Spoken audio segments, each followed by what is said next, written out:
Hello, friends. Kaysha here, and some of you might know me from the Karis Project podcast.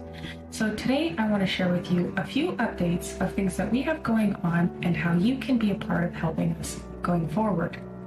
So as many of you know, my father, Dale Richardson, is a mechanical engineering technologist with a bachelor's degree in technology, and I worked for the provincial government back home in Saskatchewan, Canada, at a maximum security prison and hospital for the criminally and mentally insane.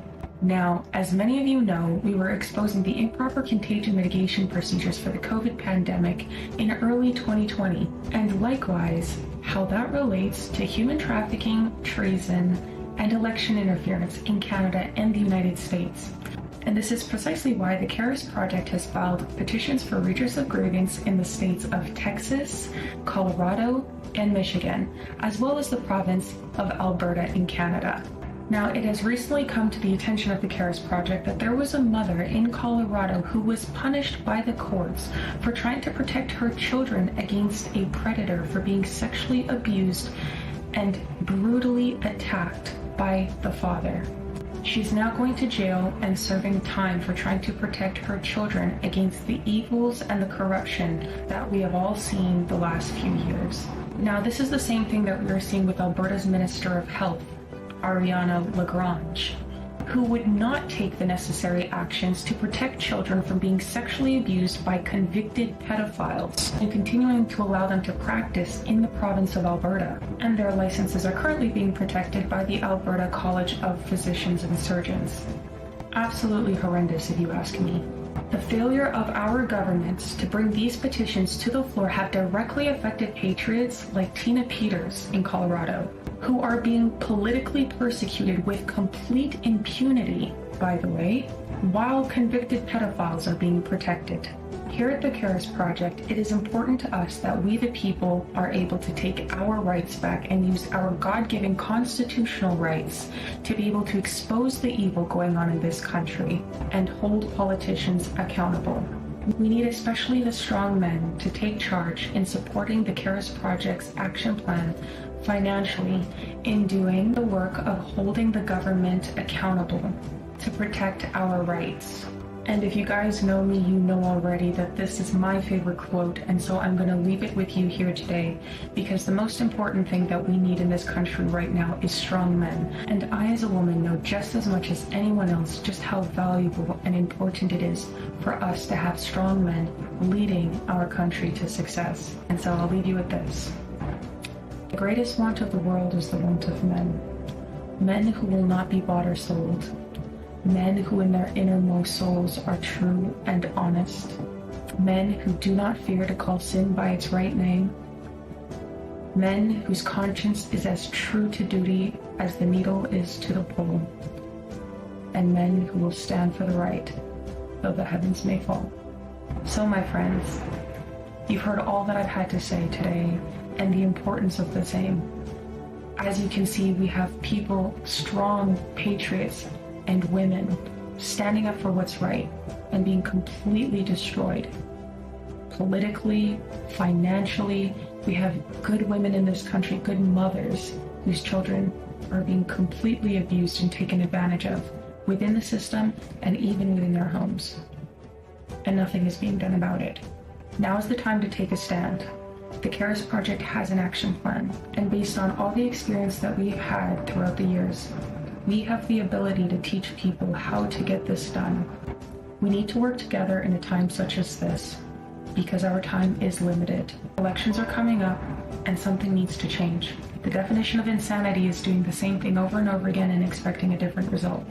Now's the time to take a stand, and that is precisely why I encourage you to stand with the Karis Project for we the people. Thank you.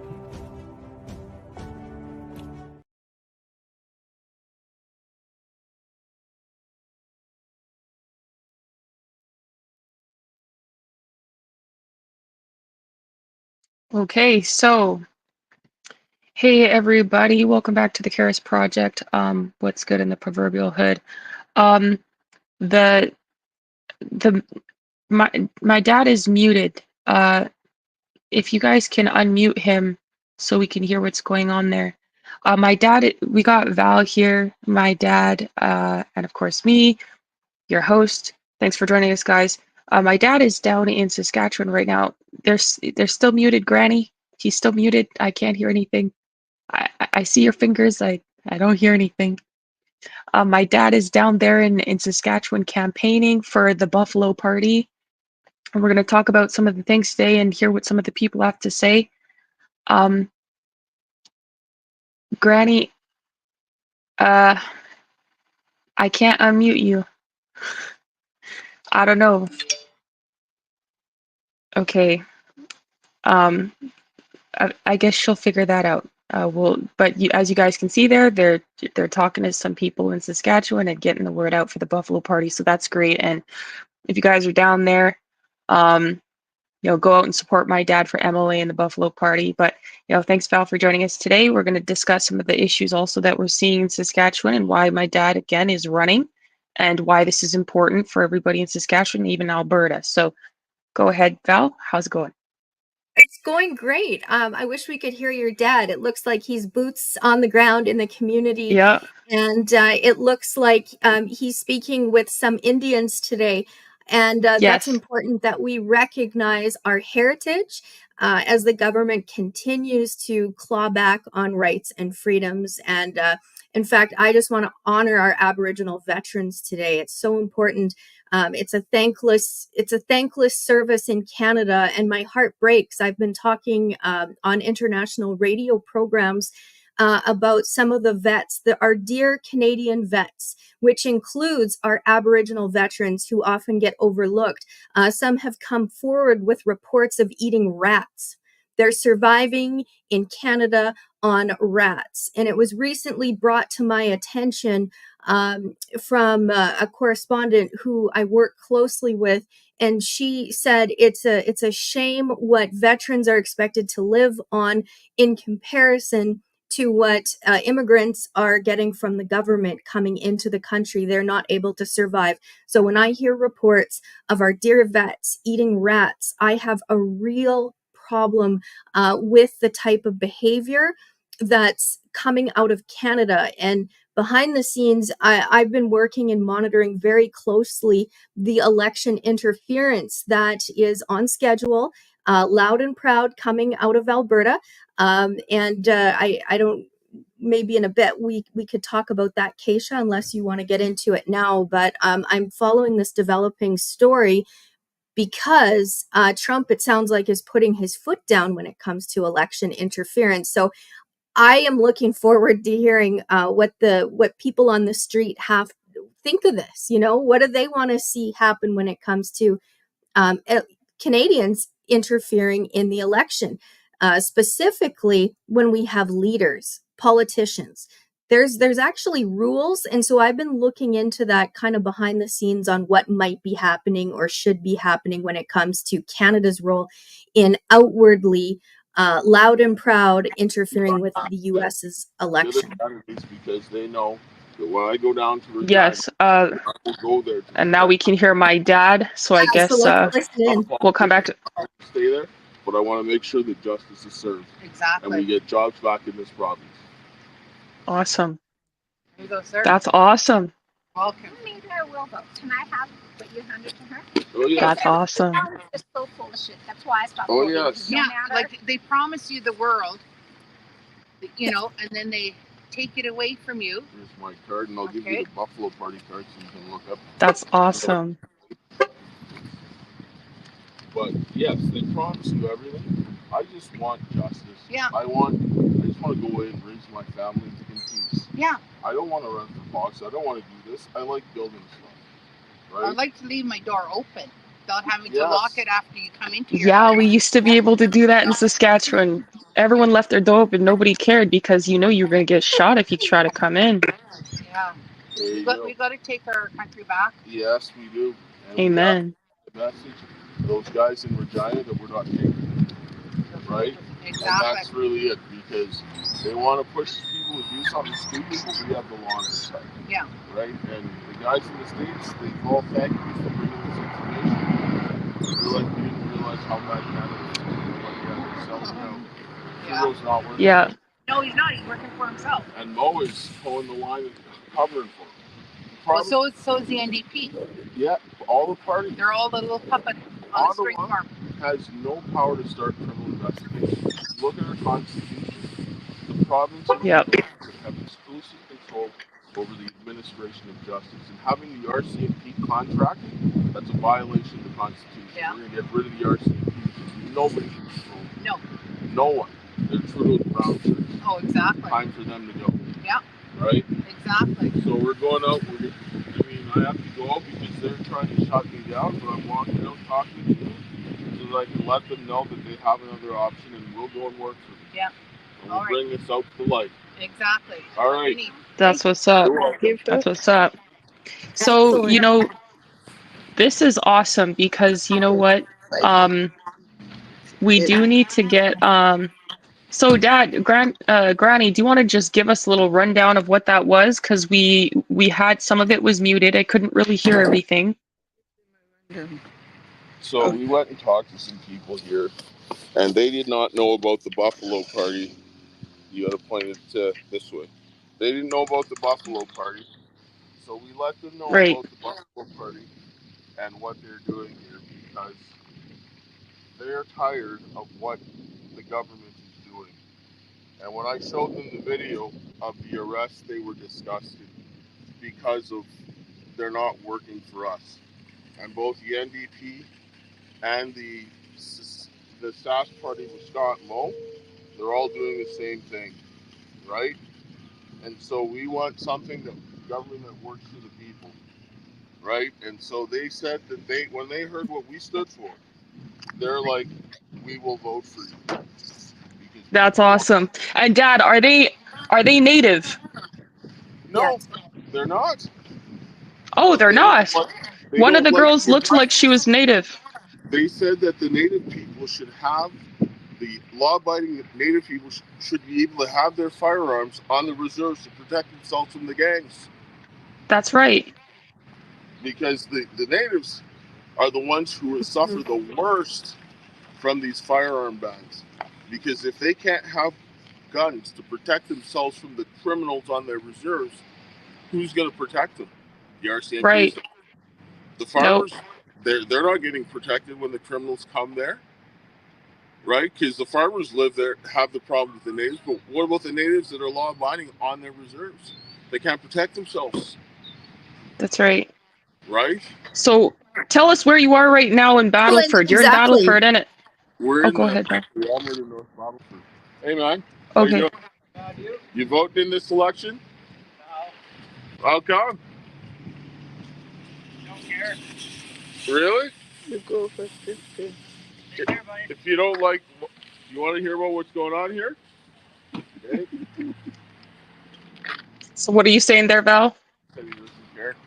Well, people are fed up, and I think it's so important what those women were addressing.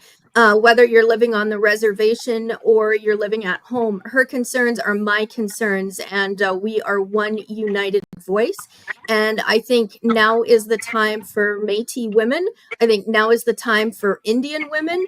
Now is the time for white women, Black women. All women need to say enough is enough. This is at our doorstep. It's impacting inside our home, and the government has been completely unchecked. There's no checks and balances, and I can prove this. In fact, I can prove this where the spotlight. This is global scale. This story, I'm sure they're censoring it back in Saskatchewan and Alberta, but I can tell you, I'm kind of maybe going to break a big story today on your show if there's time, addressing Canada's role in election interference. Specifically, we're on the theme of women. We've got white women from different levels of politics, but all high profile ones that are they're ready. They are on cue, ready to go to vocally interfere with United States elections. And there's This is rules. insane. It is, because we actually have departments in place that monitor that. That's a national security concern on the United States side. So, I'd love to share just some of my internal communications. If you guys are interested in that, I'd be happy just to share as an investigative journalist some of my communication that's going on, which I expect is likely before some pretty important people that if they're not involved, it'll be on their desk. I suspect later today if they haven't received it already. Yeah, no, that's something I definitely want to hear about. Let's hear what they're talking about here with my dad, and we'll get into that a little bit later. But I definitely want us to touch on that because it's stuff that we've been reporting on in an overall picture that's been going on for quite some time, and it needs to be dealt with. So I guess it seems like You live in North Battleford? they're I'm exchanging some information. here, but should I win? I'll set aside the school. Yeah. But this is what happened on July 23rd of 2020 when I went in there. Okay, so he's showing him the arrest video, guys, of what happened to us on July 23rd of 2020 when we were reporting the scam that was going on with the pandemic. When was this? This was July 23rd of 2020. Yes. Yeah, so they come in there and they just haul her away, right? And all of this stuff. And did that to stop me from going to the toilet. Yeah, right? And so I went to the Crown today, and I'll show you what I handed over to them today, which I also gave to Scott Moe and Jeremy Cockrell. Yeah, Scott Moe's a sellout. Oh, yes, he is. Okay. What did you call him? Said he's a sellout. Right, that demonstrate that the RCMP are unconstitutional when they're controlled by Ottawa. You need Saskatchewan police controlled by Saskatchewan police. So this is my engineering report, right? And then I showed that this is the bioweapons transferred over at the Winnipeg Biolab to the Chinese, right? And then you got the two scientists that got out of Canada. Yes, and they got this how to spread them. Yeah, he knows. That's what's up. He's informed. What do you think Fauci was responsible for engineering it? He was involved. Oh yeah. Oh yeah, he's definitely involved. I outlined the different agencies, right? Using this guy knows some stuff. Yeah, a great representative of the community. Most people do. Running, of course. The government has pegged locals as being dumb, stupid. It's good to see someone. Exactly. Although there's still a lot of sheep out here. Look at what they did here in Battleford. Okay, this is supposedly to sell my house. Okay, here's my name. You got my name? Let me see if I can pull that up. Look what they have there. Yeah. Now they have her listed. She's listed as a buyer. Yeah. She signed. That's fraud. Yeah. This is put in front of the judge. See, he gets it. He gets it. That's what's up. For COVID. Crazy. So the RCMP refused to investigate. My mother and I went in to go and talk to them. Yeah. They assaulted me and her. Wow. Shoved her out the road. I don't doubt it. This is why we have it on video. It's on my no, I don't doubt it at all. It's all over. Look at the kid on the skating on the in the rink in Calgary, and there's countless scenarios. And so wow. So they know. That's good. Keep up the good fight. We got evidence from Dr. Mackis, Dr. McCullough, Dr. David Martin. Like I talked to these guys. They say we go and get this in the floor, and they'll come down and testify. Yeah. Well, there's tons of doctors that spoke out against it. Yeah. They get silenced pretty quick. But we want to bring it into Regina for them to come and testify. Keep up the good fight. Not too many people are. All right, thank you. That's nice. That's awesome. So it shows that the people in the community, they're informed, they're paying attention, and they want some change to happen. And they're identifying that Scott Moe and all these other people are sellouts, and they're not doing anything for the people. They know that Canadians are being abused left, right, and center. They know kids are under attack and families. So it's like what we're seeing on mainstream media, guys. We know legacy media is a lie. And I hate to say this, I know we're on YouTube right now, but this is awesome because we're getting real-time examples from locals. And this is the best kind of reporting that you could do, real-time. Oh, here's another one. Another sir. And I am a whistleblower for COVID. They should have never had that thing going. You're taking away your jobs and everything else like that. I'll read it. Thank you. You're welcome. That's what's up. And That's what's he up. will read it. You know, that's the thing. It's not the people in the neighborhood playing catch up. It's the government. Scott Moe's ears have been plugged, and I think he struggles. You know, just at the most basic of levels. You don't see him hanging out in parking lots talking to people. No, You know, he's not that kind of guy. no, He's an and ivory I tower kind of wannabe. Wants to be part of the cool kids, the cool big kid club, the politicians. cool He table. knows he doesn't quite measure up. He doesn't blend in, but he doesn't blend in with the people either. He really stands out. Quickly. No? You don't want any changes? Okay. Well, you know, you don't want or not. Let you know about something that's going on here. Because my daughter's Métis. Yeah. She had to leave and go to the States because of the corruption that was here. Because I whistle blew about the COVID. I'm a mechanical engineering technologist. And I saw that their measures were wrong. And when they took us to court, when I took them to court, the RCMP, because they refused to investigate, they arrested us going to the court. And they dragged her and hauled her away. I can show you the video of what they did right here. Oh wow, guys willing to listen. That's nice. There we go. Canadians are nice people. I like Canadians. I don't like the government. You know. Well, he can relate as a father. I mean, when you Yeah. start seeing the brutality, you know, like we look at yesterday, Lloydminster, Saskatchewan, when your dad was showing video, you know, manhandling of a 75-year-old woman, My treating granny. your Yeah. father, treating your father like a dog. Shoo, get out of the detachment. Throwing evidence in the garbage. You know, this is all on the national stage. I don't think Canadian politicians have a clue that there is a world outside of their ivory tower and that they are being watched. And the problem is exactly they're being watched, and this is what they don't realize. And the problem is, like, I was thinking to myself just as we started this, I said, well, you know what? I've not seen a single politician go out and do this, like in walk in the streets and go to the local Walmart parking lot and just talk to the locals and say, hey, what's going on? Like, what do you No, want to they need change? productions. They Yeah. do, and And they there's need to even be able more. to show that they're doing this. I know all about the highlighted tears, and my daughter, I see the treatment that they get, and I'm black, I get bad treatment too. So I want to make a change. So if you want to choose to vote, we'll go and make some change. Because I'm going to bring this thing to the floor if I go to Regina. Get on there, buddy. Thank you. Get it done. That's right. That's what's up. That's what's up. Let me put on my. Hello. Hi. How you doing? Are you So voting? as we see, like they're reaching the regular Canadians, they're reaching natives. I live on the reserve. Okay, but here, you want to know about this. My daughter is Métis. She's in the States. There's a lot of corruption. Tell her if you can Oh, talk about it. right on. She lives on a reserve. She's in Arizona now. Does some work with the Navajo and so forth. Okay.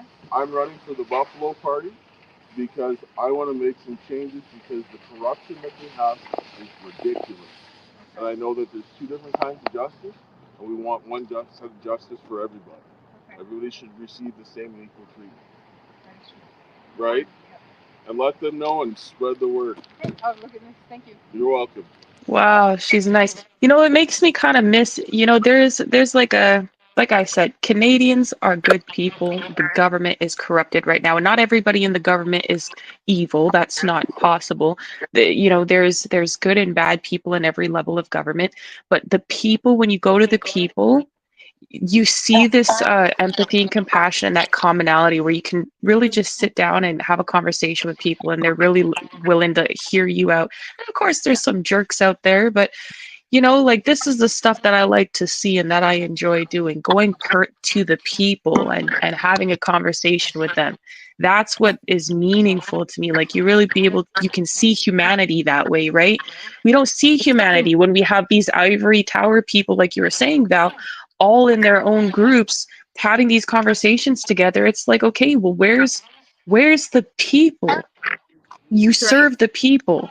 What is the mood of the country? What is the mood of the people? Once upon a time, the mood of the country would terrify the leaders. And I think it still does. And that's why they've portrayed us to be a certain way and divided us the way that they have, because they are terrified of the masses coming together. That's right. I'm curious to see if Dale is keeping track of the numbers. I say that because I was doing this type of work back in 2015 when I was seeing that conservative politicians were, the majority of them were liars. They were saying whatever they felt the vote bloc wanted to hear and had no intention of fixing things. So I took to the parking lot. And I know back in 2015, I was able to rally about 3,000 people in just days, to sign a petition, to take it to the highest levels of court.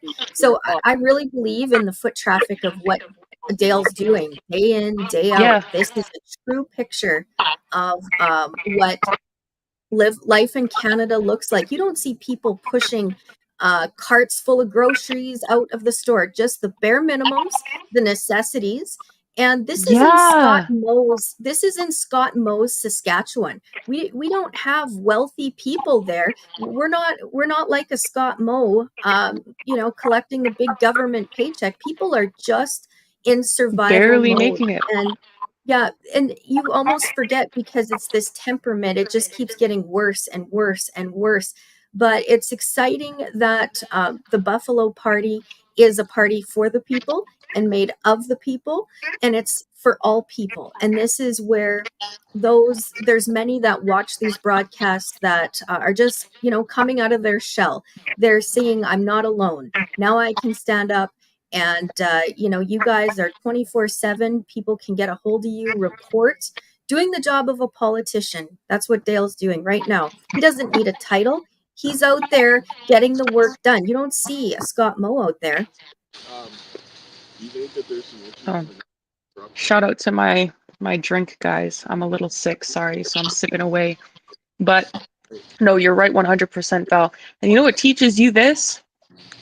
God, Jesus Christ, the life of Jesus, going from person to person. The life of Jesus teaches you how to go out to your neighbors, your brothers and sisters, and speak to them and give them encouragement, give them a hope, and show them solutions. Look, this lady's a family. That's beautiful. Of course. She understands. One sentence in, she gets it. She has children. She knows. That's the thing. Remember, people are, and what I love about this is people are usually in a rush. They come to the store, they want to get in, they want to get out, but they're stopping, and 2 sentences in, they are connecting with the message. And the government really underestimated the people of Saskatchewan. The government has treated Saskatchewan people, they have treated Indians, they have treated all groups of people alike, and treated us like we're stupid, that we can't think for ourselves, that we don't know, that in this whole situation that we are the bosses, right? A politician is a public servant, and they are totally replaceable, and justice still works. We have justice, and the United States is watching closely. Correct. The right voices, right? Listening to the people. I'll just let you know, this is the reason why I decided to run, right?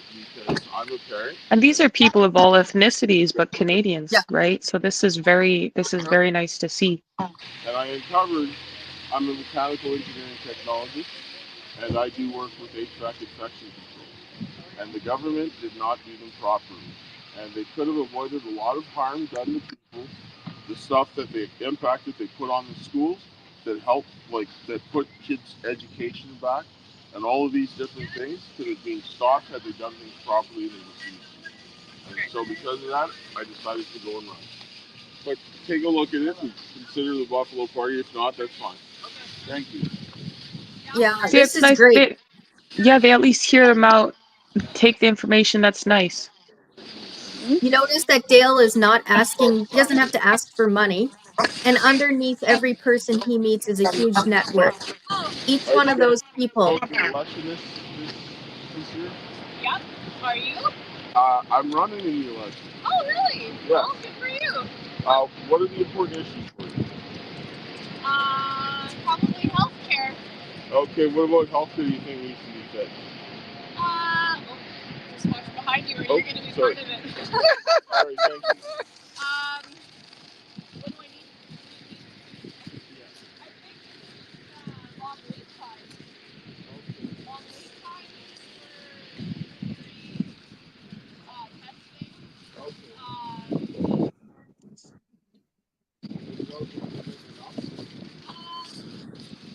really hard for the rural elderly to find housing and aid. Yes, I think that's a lot to do with the mismanagement of the money. I'm not sure about mismanagement or just not enough people going into those fields. Well, I think that if they put more money for frontline work. Hello, Diggs, by the way. We're doing a campaign stream right now. Thanks for joining. And maximize the use that they're spending on healthcare. Right? Healthcare is a serious problem in Canada, guys. If you don't know, healthcare is actually not free. People think it is, but it's not. If you get $1,000 out of your paycheck, you might see 600. Money efficiently, they could get more workers. And if they worked on things like it's not free. Just because you stick a free sticker on it, it's out of everyone's you have to paycheck. look at your bank account. If you don't believe me, look at your taxes. The average Canadian works from January to June, and all of that money goes to the government. Okay, all of that money, and then they live off of June through December. That's the amount that ends Do you know what's crazy? Living off of. Yeah. What's crazy is the fact that we get taxed so much for healthcare, but we still have to pay for healthcare. So if you have a surgery, you have to pay for it. You also have so long of waiting times, you might die before you actually see the specialist that you need to see. If you need to get dental work, no, you don't. You need dental work, you need doctor's office, you got to pay. If you need to go to the doctor's office outside of your province, you have to pay. And then they say submit it to the province and you'll get the money back. You're never going to get the money back. You don't. You'll die. The second coming will come before you get that money back. We don't have free healthcare, guys, and it's awful. It's the worst possible system. They take your money and then they let you sit down and die. Yeah, and there's no opinions. It's this is what you get, you know. I remember having my third child having a C-section, and you were treated just like cows. They put you just a whole bunch of you in a room waiting for your C-section. We were right up against garbage bags where the garbage was all being piled in the hallways. And I was looking back through some of those photos and I just had to shake my head. People don't realize many because they're living through it. But no, I'm running for the Buffalo Party. Absolutely disgusting. The things that Canada does in the healthcare system is... Yeah, you just keep taking it, right? You don't really think about, oh, it is that bad. It's not until you talk to people outside of Canada where they're like, wow, don't you guys have conservative politicians like in some of these provinces that, they're supposed to apply checks and balances, but it doesn't happen. Sheriffs that they are answer to their community. So if you don't like what they're doing, you get rid of them. You bring someone else in. Yeah. Right? What's your name? Dale. Richardson. Oh, that's what's up. Respect. I'm a whistleblower. I'm a mechanical engineering technologist, and the infection controls, because I do HVAC infection controls, what the province and the federal government put out, they're wrong. They didn't stop disease. We could have prevented the lockdowns. We could have prevented all the economic losses had we done things properly. Yes. I took them to court. Wow. Nice. Instead of letting me into the court, I'll show you what happened. If you're quick, I'll watch it. Yeah, you can see the first few. They're the defendants in the court. They're for you. Oh, yeah. And my daughter. For public health orders.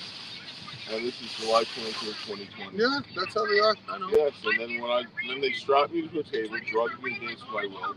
They took my daughter to work at Saskatchewan Hospital, put her on 23-hour lockdown. Yeah. And then the guy that filmed this video took her from North Battleford and out to Turner Valley and then raped her. And The RCMP are covering it up. That's why I'm running, because I want to put an end to that stuff, right? And so I hate politics, but I can't stand injustice, and nobody's doing anything about it.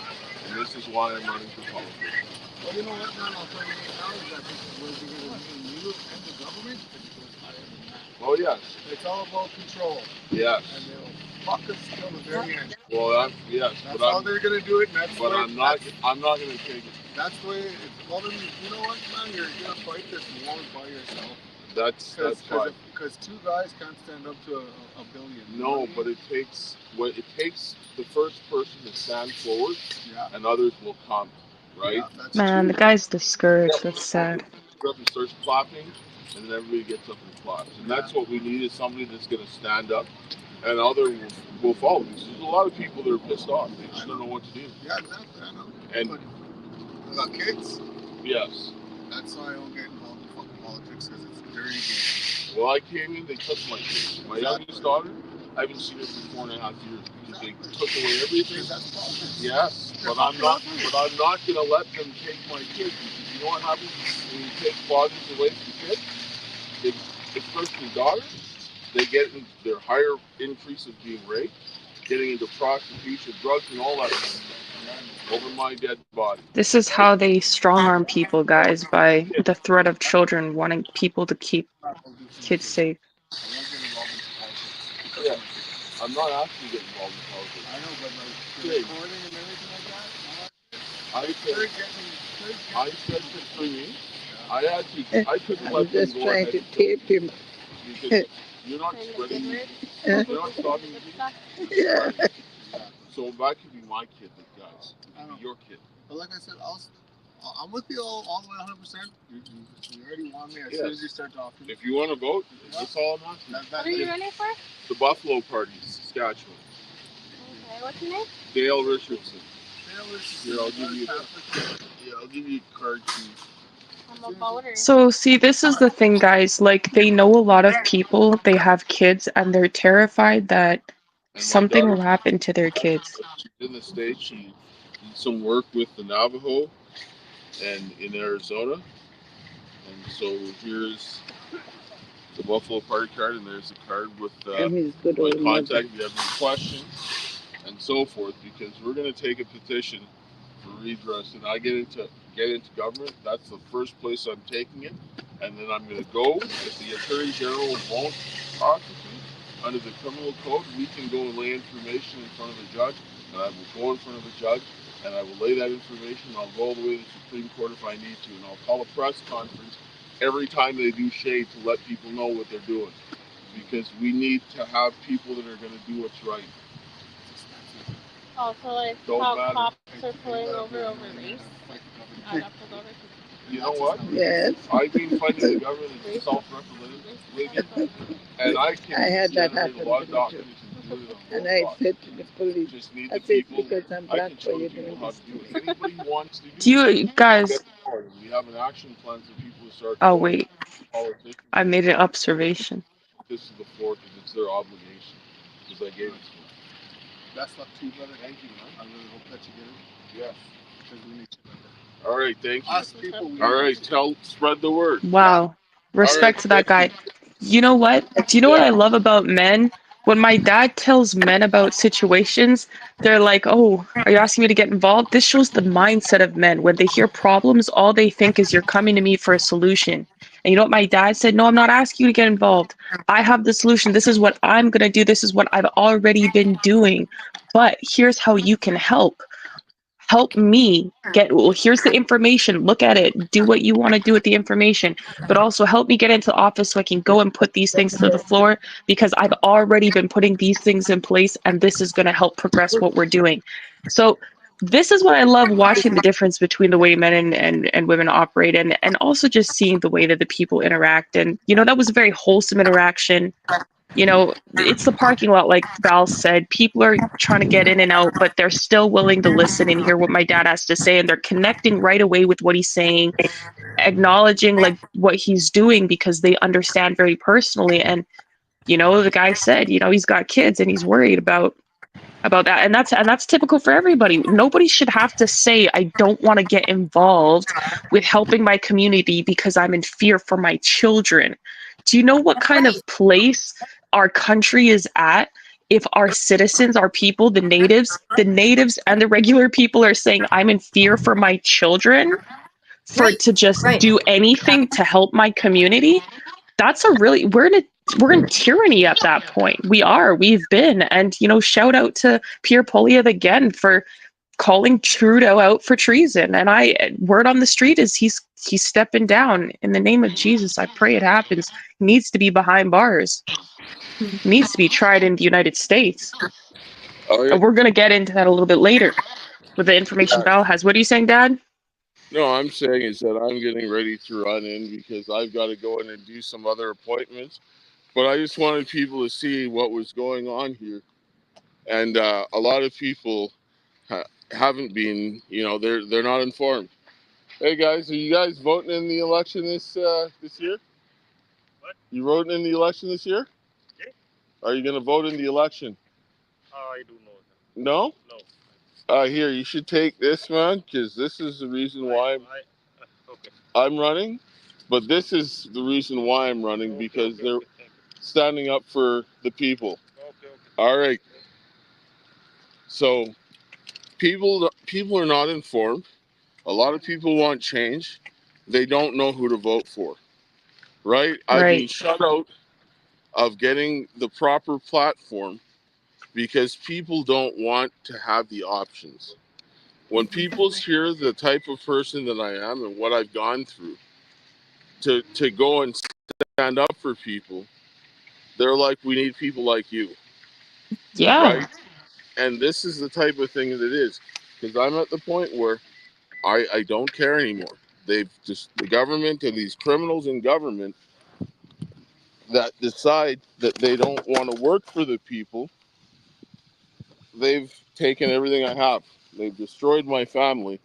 And I don't want this to happen to anybody else. This is why I'm running. I hate politics. I can't stand it. I'm like a lot of these people where I'm like, I don't want to vote. Like, what options are there? Right. So I decided that I'm going to run and give people an option because I am beyond fed up with the status quo. Right. And There's so crimes. There's crimes happening in real time. And when you have politicians engaging openly in criminal activity and you see an accurate picture, you can go community across community, and you are going to hear parents say, you know, I'm scared for my kids to speak out against the government. You know, you need to look at where are you? And when we look to the United States, they actually have checks and balances, and they do monitor very closely, you know, when and who they work with when it comes to foreign countries. And this is happening right across the border. This is their closest neighbor and trading partner. And this is what the people Longest are border looking in at. the world, by the way. Longest shared border in the world. Yeah. So go ahead, Val. Sorry. Well, I'm just look at like people are in need of food. Dale, I don't know if you heard my report at the beginning, but I just wanted to honor our Aboriginal veterans. So many are forgotten about. And there are veterans in Canada that are reporting, I have reports that they are eating rats. That they have been turned away from being able to access because government controls the food bank programs, and they're not able to get access to food. And so we have our dear veterans eating rats.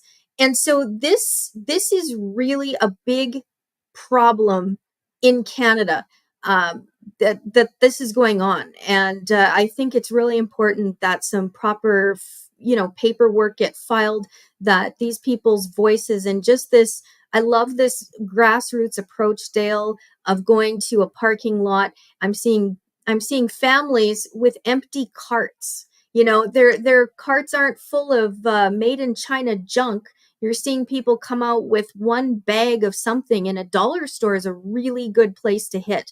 I talked to a lot of Right. moms, and you know, I noticed the last time I was in Alberta, approximately 8 weeks ago, there's a lineup outside of dollar stores, Dollaramas, because that's where they get their food. They're feeding their kids food from China, and that's all they can afford.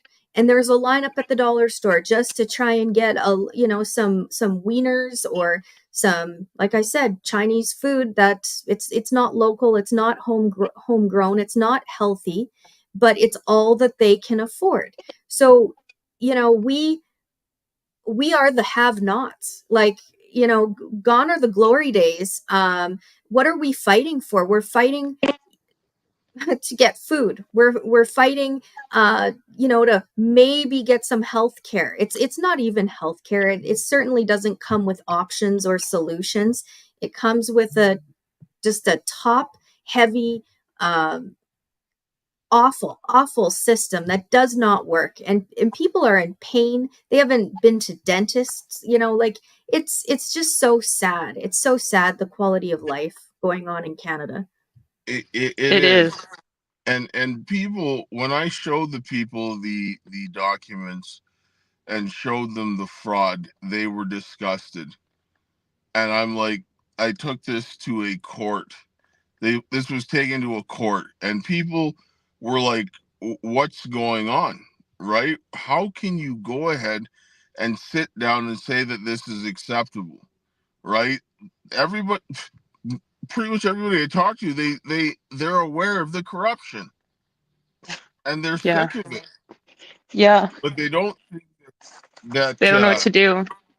yes, I mean, this is the whole situation, and this is why they don't want people to hear about things like this, because they don't want people to get the proper solutions, people who have solutions. When I explain to people that I deal with HVAC infection controls and that I'm a mechanical engineering technologist, and that if you're not stopping disease, you're spreading it, people understand that.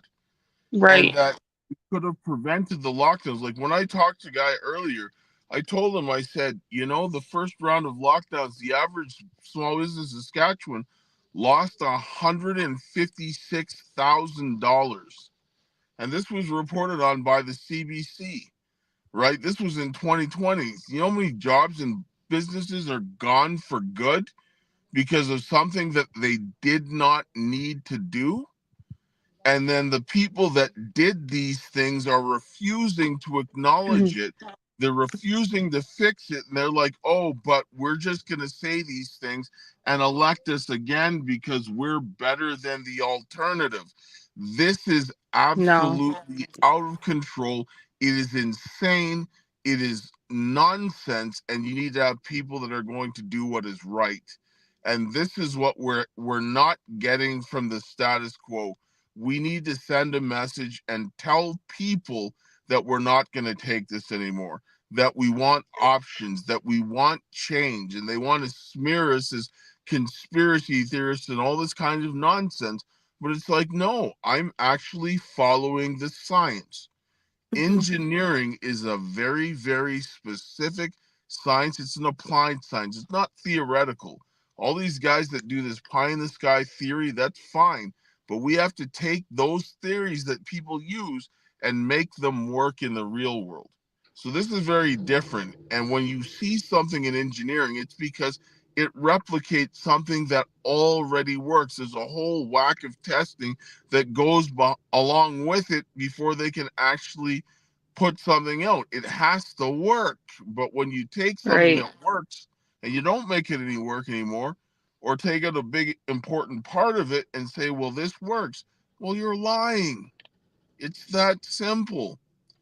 You don't do things like this. And this is why I'm fed up. We want to protect the people, bring jobs back, because who lost the most out of this? Not the politicians. Politicians aren't scrounging for money and having to go to the food bank. Trudeau's Right. eating bacon wrapped dates, right? Mhm.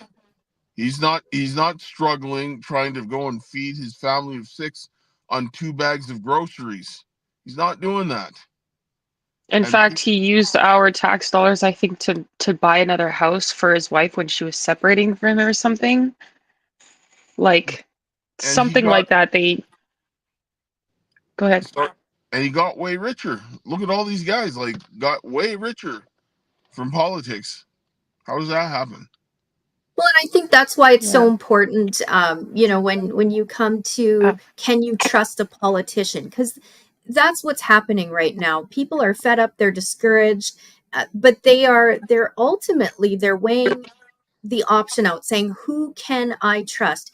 And so when you get out there and you connect with them on the most human of levels, and I'm not talking like what we see a politician where they have their camera out and they have their fancy Joe boys all dressed up in suit and tie. Can I have your email? They just want to data collect. They're just like, you Yeah. know, just salivating. Can I have your email? Can I have $20? What can I put you down for? You know, they're just, it's sickening. It's disgusting.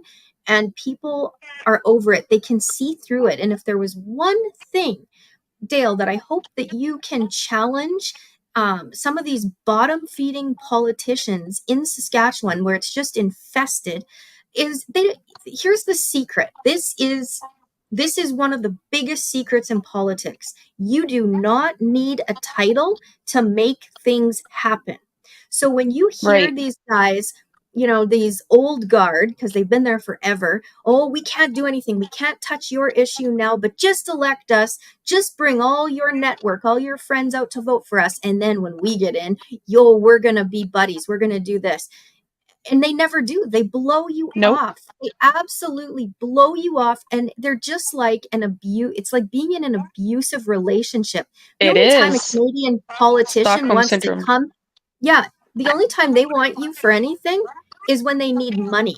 Right. It's almost like pimp behavior, you know, where they'll It is. tell you what It to do, is. they'll control you, you do this, you do that, but they're never available to take your call. They're never available to help you, you know. But then when it comes time to give money or sell $200 a plate tickets to their tacky little fundraisers, it's such a slap in the face. You know, any politician that's asking $200 per plate when people cannot afford food for their children. And I could take you right across Western Canada right now on speed dial and show you inside the cupboards of homes right across Western Canada. There are empty cupboards. Children's bellies they're hungry, they're growling, and parents are so stressed and they're scared that the government is going to take their children away. And when the United States, and I'm talking in the back rooms because they are paying attention. I have been hot on this phone getting word to the highest levels of the United States government to let them know what's going on in Canada. And if we have a minute, I'd love to just bring you guys up to speed because I think it's so important. Election interference is the number one story right now in the United States. One of our top stories that we're following because it's illegal. You can't do it. There's rules. And what we're seeing is Canada is sending some of our very own female Marxist, absolutely like Feminists. radicalized feminists, who some of them are behind pushing this narrative of you know, let's say start with education. You know, Rachel Notley, one of the biggest pushers and backers of this garbage, and I went toe to toe in 2015 addressing what her government was behind, which involved children being groomed to keep secrets from their parents. It had teachers stepping in parent type roles and talking about, you know, detransit or transitioning gender ideology. It's sickening. And to think that here we go, we've got the bus loaded and we're going to send over some of our best politicians. But guess who they're sending? They're not sending the men, they're They're sending sending the the women. women. Because Yeah, can we people, share this? women get away with Can everything. I Is share this what this? you have here pulled up? Yeah, you want me to add this to the screen? Yeah, add that to the screen. Okay. There's going to be 2 screenshots there. Okay? I So only see they've one been at screenshot. Yeah, there's one. I'll grab the other one here, but I just wanted you to Okay. see how they've been at this starting October 2nd. So you'll see our 17th Premier of Alberta, our 25th Premier of Ontario, and the 35th Premier of British Columbia. And they're calling themselves Canadians for Kamala, a volunteer organizing project by SEIU. I can't see what the last word is Do there, you want me but to, let me see if I can scroll. Oh, no, I but don't. that's a government that's a Wow. union, okay, and it's coming on behalf of a government entity, okay. And then if that's not bad enough, I'm going to share this other healthcare, a volunteer organizing project by SEIU. Okay, so pay attention to what they're all about. And the other picture is this: ready to participate as a grassroots canvassing volunteer. So this went right across Canada. You can join our video call for Canadians to show excitement for this historic moment. You can fill out the form to join the kickoff call. So their kickoff night was October 2nd, 7 p.m. And you have 2 options. I am interested in volunteering to canvass in a swing state for the Harris Walls campaign at my own expense. What? I am an American citizen living abroad in Canada and give permission to share my contact information to help with voter registration. So when you think about this, you are bringing, like, this entity is responsible for bringing Canadians into the United States, okay, with a mission. And the mission is to disrupt the United States election process. And so I just wanted to add in something because I'm going to have to run here, and I'll let you guys continue on here. But Rachel Notley, something that people need to understand is that the Rachel Notley is the one who brought in the Alberta Health Services in the way that it is now. She created the Alberta Health Services to operate like the mafia, like they are uncontrolled, like the RCMP. Rachel Notley did this. So she created the circumstances for the Alberta Health Services to be used in conjunction with the WHO to suppress the distribution of a biological weapon, which was COVID-19, and the engineering controls to ensure that they would spread, because they had Dr. John Conley, who was sitting on the scientific advisory group of the AHS and on the WHO during the COVID pandemic. So you got this connection through the AHS, and Notley is responsible, and they are filled with pedophiles and are involved in trafficking children because they're protecting pedophiles, giving them access to children. They are paying money for people and employing people to shield pedophiles.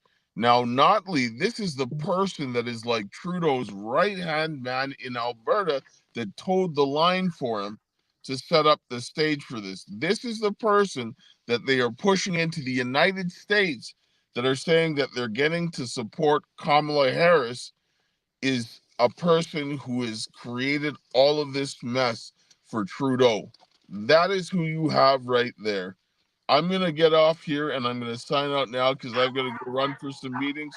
Thank you guys for coming, and continue to watch and share. If you want to support the Karis project, there's the QR code up there. If you want to support the Buffalo Party, go to thebuffaloparty.ca, and they will have all the information. Anybody in Canada can support them.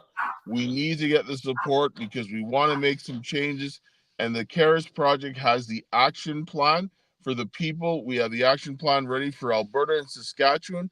We want the people to start holding the politicians accountable, their local government, their local law enforcement, the doctors, the hospital, everybody who did wrong. Put them on notice and keep telling them that you want your country back, because it's time to make a change now.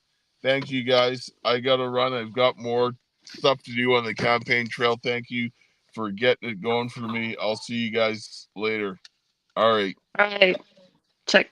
See you, Dad. Bye. So, and this is actually funny, guys, because just last night I had a real talk with Keisha for 2 hours where I was talking about some stuff, and I mentioned my dad and how he conducts himself, and when he goes out and he talks to people, he'll like shaves his head, he'll have his Blue Jays cap on, his black shirt or sweater, blue jeans, and regular shoes, and that's like exactly what he was wearing today.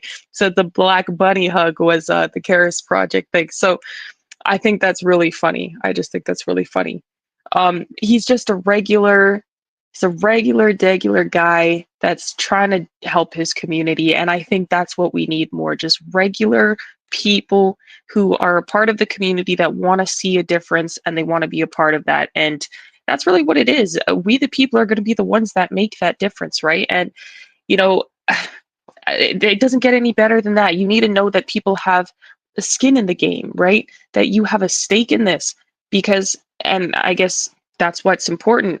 He goes to the people and he's telling them, this is what I've been through. This is why this means something to me. This is why I want to make a change.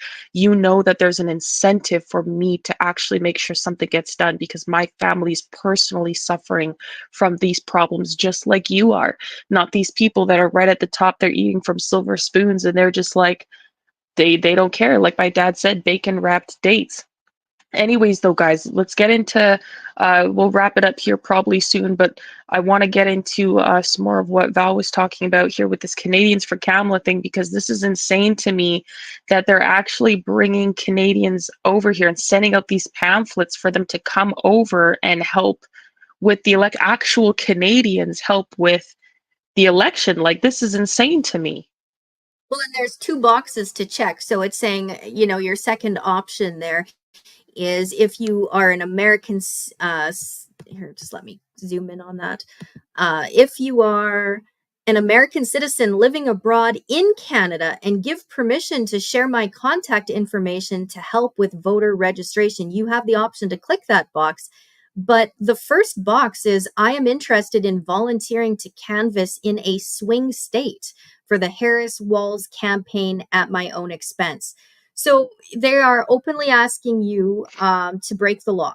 So this SEIU is whose name is on this. So a volunteer organizing project by SEIU Healthcare.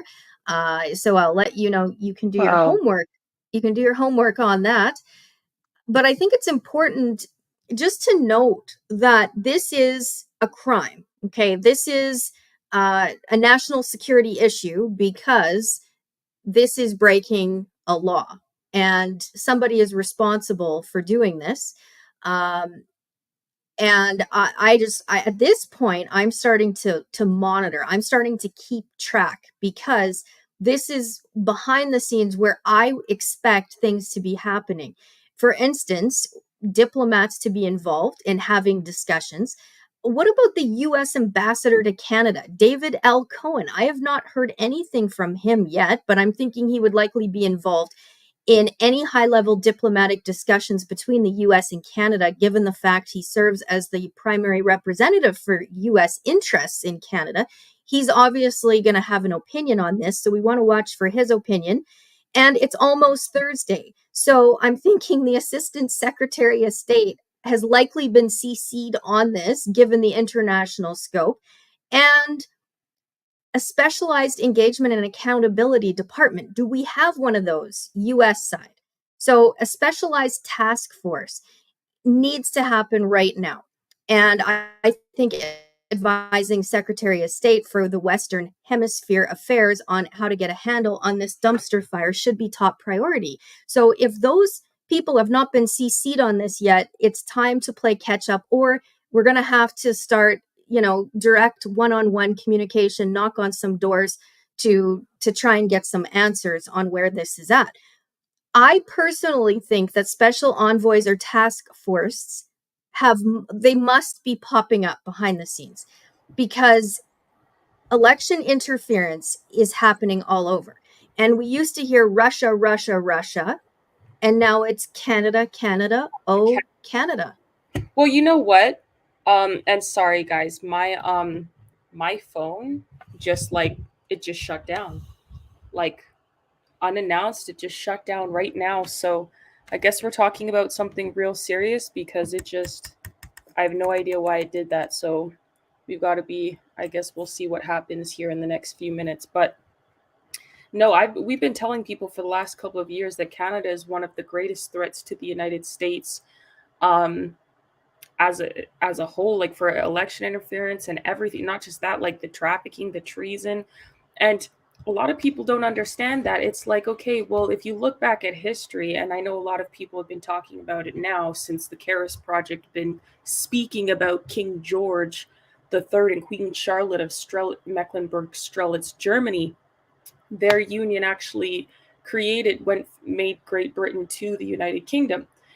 Now, during President George Washington's time, which is, 1774 time, they were the ones in rule, King George. And the people who are the founding fathers wrote that the province to the north was a concern. They understood the province to the north was their greatest threat. What was the province to the north? It was Canada. Why? Because Canada wasn't a country yet when all of these things were happening and being signed and going down, right?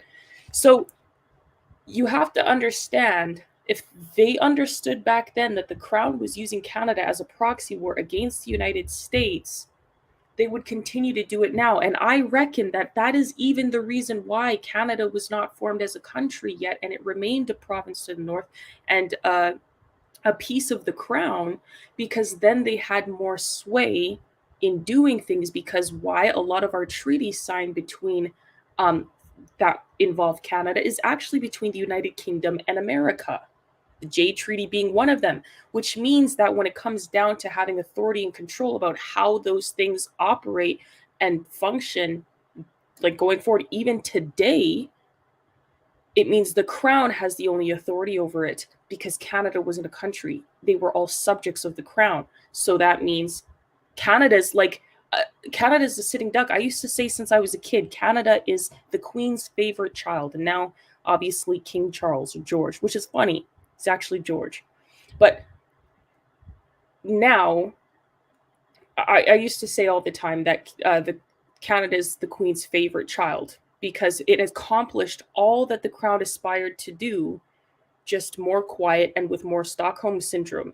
The world loves Canada. Canada is a beautiful country. It has all these beautiful sights to see and so much diversity, multiculturalism, so much great food and all these things. They've made it that way. And it's the second biggest country in the world in land mass, even though it's severely underpopulated and everyone's sporadic, which makes it very easy for the government to continue to do what they want to do. Whereas in America, Canada, I think before the pandemic only had about 30 million people, whereas America had 360 or 70 million people. So it's more than 10 times the amount in people. You can't get away with as much because there's more eyes on it.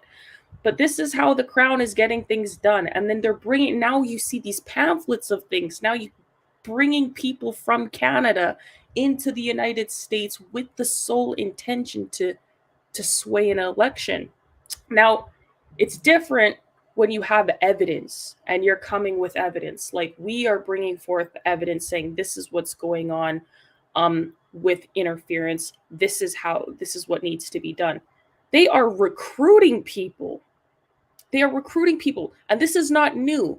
And I'll tell you why. I actually heard a story, and this might sound a lot, but I heard a story that Edgar Allan Poe, they tried to one of the assumptions of how he died was that people were trying to get him to do election fraud.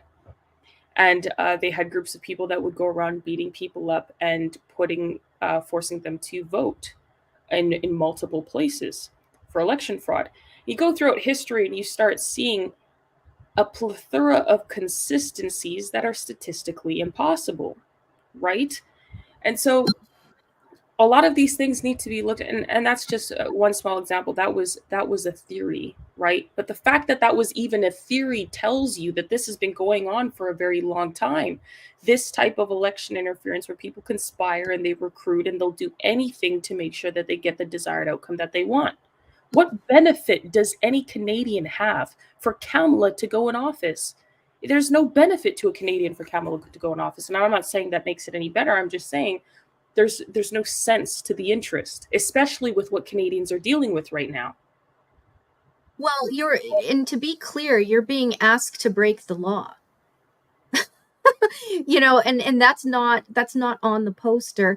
But if law and order remains supreme and we still have law and order intact, there is an obligation on the United States and to not pick and choose which election interference they're going to throw the rule books at. And that's why I'm addressing this how I am, and I'm actively waiting and watching closely how they're going to handle it. And I know it's breaking news you mentioned last night. If you want to, just can you touch on that election interference? I'm about to pull this up right now.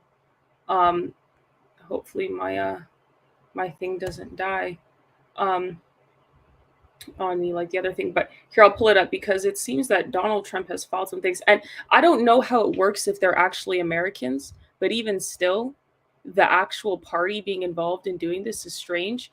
If they're straight up Canadians, yeah, for sure. Well, you've got politicians, right? Yeah. You've got premiers of provinces that are using their influence and power to actively ask Canadian citizens to break law. And I have a problem with that. Can you see the share screen? Okay, so I see here that it says that Donald Trump files legal complaint against UK Labour Party over help for Kamala Harris. And it says almost 100 Labour aides traveled to campaign for the US Democrats. And UK PM Keir Starmer dismissed the row and said he can still build bridges with Trump. How? How? Keir Starmer is a fool. I just like straight up and down. Keir Starmer, man, I can't even get started on him. It says Donald Trump filed a legal complaint against Britain's ruling Labour Party after its activists traveled to the US to support his rival Kamala Harris. A UK Labour staffer revealed on LinkedIn last week that almost 100 party officials were heading across the Atlantic to campaign for the US Democrats in swing states ahead of the November 5 election. This is the same thing on that thing that we just read from Val. And it says Labour insists it is not funding the travel or accommodation for the activists, meaning its efforts remain within strict U.S. federal election rules, which stipulate foreign volunteers can't spend more than $1,000 helping candidates. But the Trump campaign questioned those sums in its formal letter to the Federal Election Commission, arguing LinkedIn's post suggested Labour could be stumping up costs for activists. What in the world?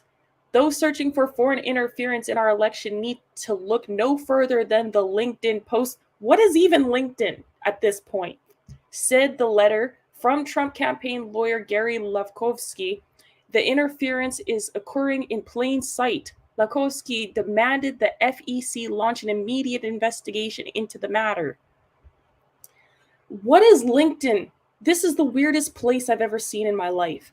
He also quipped this past week marked the 243rd anniversary SIC of the surrender of British forces at the Battle of Yorktown, a military victory that ensured that the United States would be politically independent of Great Britain.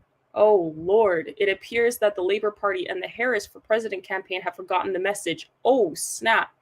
The UK government has previously insisted the party activists are not volunteering in the United States on a personal bias and that their help does not represent the position of the UK government. Lies. Politico reported last week how UK Labour and US Democrats, including center-left think tank in Washington and London, have been coordinating in a bid to boost their electoral chances.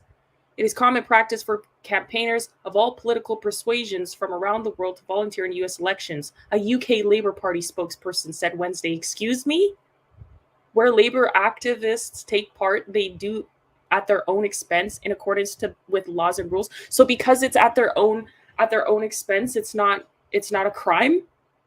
And then of course UK so then okay, and this is the last part I'll just read from Starmer. So Keir Starmer said, we can still be friends. UK Prime Minister Keir Starmer insisted Wednesday he enjoys a good relationship with Trump despite the legal row. So despite the treason, Starmer dismissed the Trump's campaign accusation and said Labour volunteers had crossed the Atlantic for pretty much every election. Every election. The UK Prime Minister told reporters on a flight to Commonwealth Summit in Samoa, they're doing it in their spare time. They're doing it as volunteers. They're staying, I think, with other volunteers over there.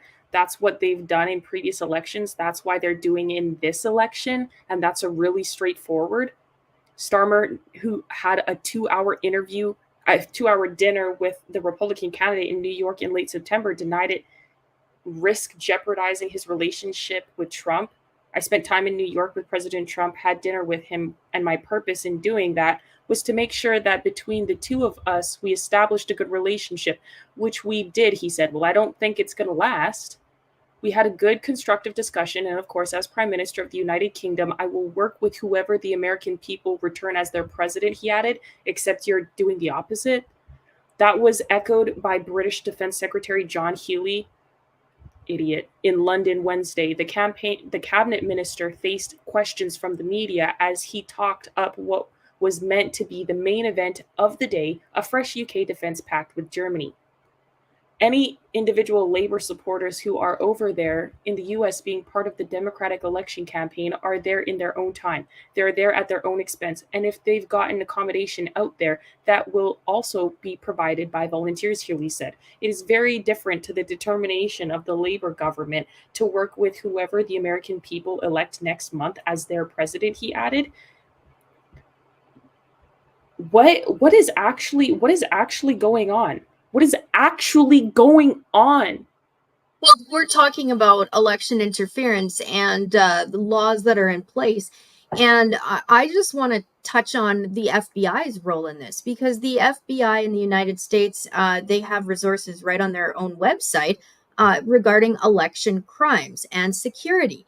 And so I think it's important that the American people take heed and listen when it comes to resources that are there. And if you note what you suspect as election interference, especially when you can identify, or that these volunteers that are coming over to influence the election, when you have evidence of this and it borders on what's even on the FBI's own website of concerns, you should be reporting it. And I think it's important for Americans to know how to report it and what tools are out there, because this is what you're dealing with. We have open and real time recruitment that's happening right now. Canadians are being recruited to go on behalf of Rachel Notley from the province of Alberta, former premier of a province, and she is responsible. Her face is on this, and they are coming over for Kamala Harris. And what are their jobs going to be?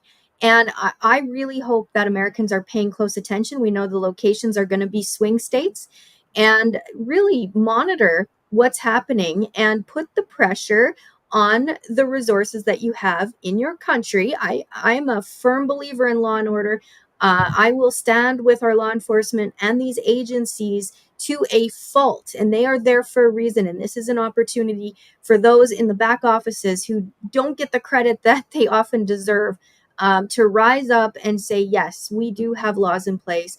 And this is their moment. This is their moment to rise, those in the know, and can out this. And as a Canadian, I'm disgusted and appalled that this is going on. And I think now also Donald Trump has to finish this off. If he's going to report the UK Labour Party, he also has a job to do.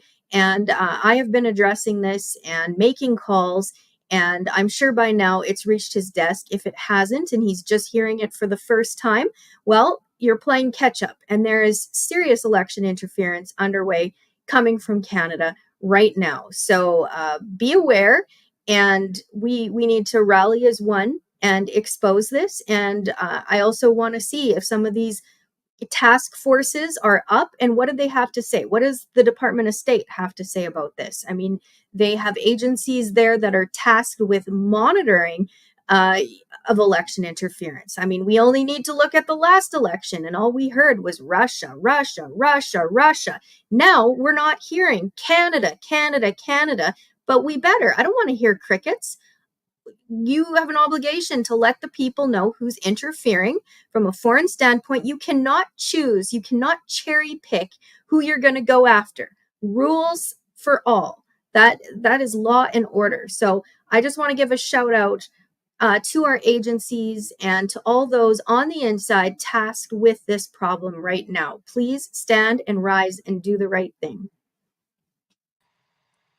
No, I completely agree with that, and don't mind me. I'm just trying to get this this headphone situation sorted. Okay. I don't know if you can well, hear. while But you do that, okay. I can go on and on and on because I've been monitoring this very closely. Well, no, this is, and I mean, this is something that needs to be dealt with. Like, this is something that needs to be monitored, and I don't see why we're talking about election interference. But we're not hearing anything about what's going on with Canada and the UK. Why? This is exactly what we've been talking about for the last couple of years. My dad and I have been talking about how the Crown has been a major problem, and now they're publicly putting out pamphlets recruiting people to do this nonsense. It's like, what more is it going to take? What, like, they're saying Russia, Russia, Russia for emails, alleged emails. They are flying people.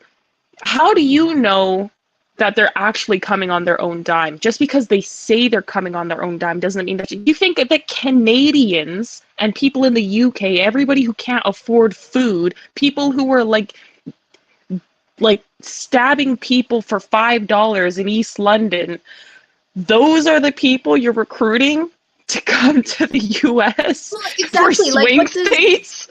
What does Homeland Security have to say about this? You know, like, that's what I'm asking. If they would be aware of this, what is their position on this? They're doing checks at the border when they're allowing people in, and somebody comes in. Have they been coached? Have they been told what to say and what not to say? And what does Homeland Security have to say about this if they openly know that this op to disrupt elections is happening?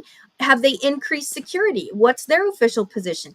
I have not heard of any bilateral meetings on the books, and we're coming up on weeks and weeks of this out. They've been openly doing this since October 2nd.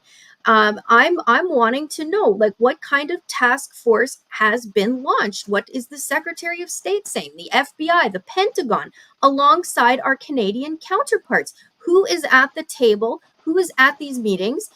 I am the media here, and I am not getting a response. I am only hearing crickets, and this is ridiculous. You've open election interference, so we need to hear the latest on this story. So exactly, like, I'll echo that 1000%. And my concern is, what are they saying when they come through TSA? Or what are they saying when they come to the border? So I got this pamphlet here, and I got it in the mail in the UK. You know, I got this in the mail. It said that if I wanted to come over to the swing states, and I can help out with the election, and UK for, what do they call them? Brits for Kamala, and Canadians for Kamala. I got this pamphlet here. What, you come through TSA with that? Like, what do you even say? Well, what do you even say? And why would they let them through? Keisha, hold on. They're going to why are you visiting here? What if they have cash? What if they're bringing over, you're only allowed to bring so much cash. How much of that cash is going to be used to disrupt the U.S. elections? And not only that, what other tools? Like, election interference isn't just what we're seeing on the front line. And we often talk about ballots and we talk about the machines, but I'm talking about the human element. And we can't get caught up on, just focus and zone in on these machines. It's not just that. Well, No. we've got everybody focused in the government on these stupid voting machines. Meanwhile, we're bringing people across the border. Come on, let's do this the old-fashioned way. And what are these people going to do if they end up here in the United States, here representing to swing an election for Camilla? And what's going to happen if something happens to them? Or, and they're charged, who's going to look after them?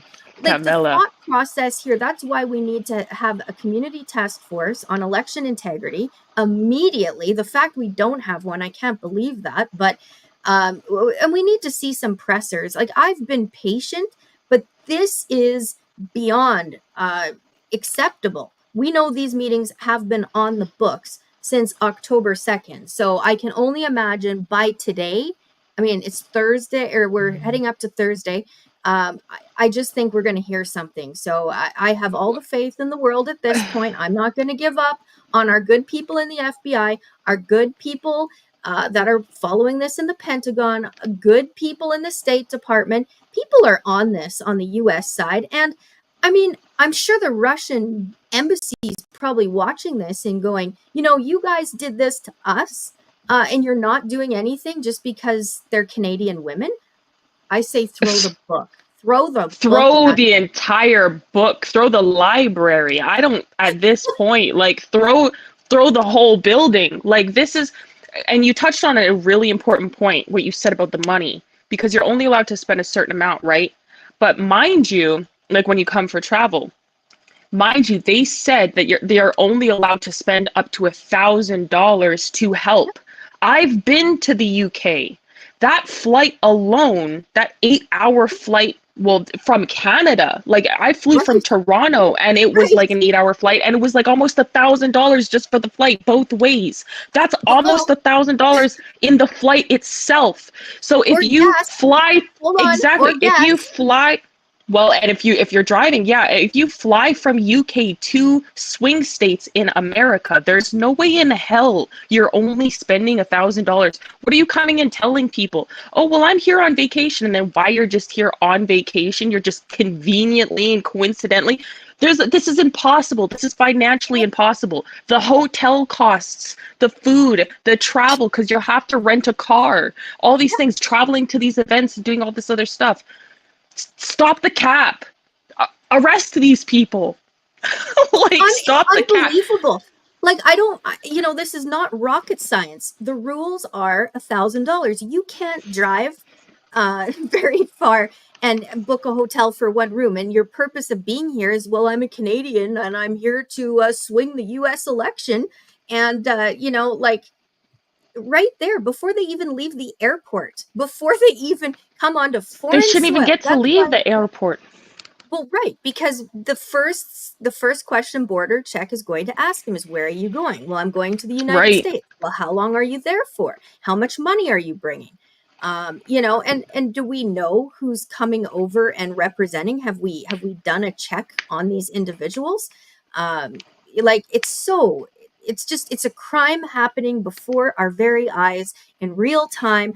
And this is election interference with humans. So I don't want to take away from the machine element, but you've got humans that are in your face doing this. So where are our people officers that can use their handcuffs and put them on and do what needs to be done? That's what law and order is all about. So big shout out to all of you guys in the FBI who have to deal with this, in the State Department that have to deal with this, and in the United States government that have to deal with this. I think Congress needs to be made aware of this.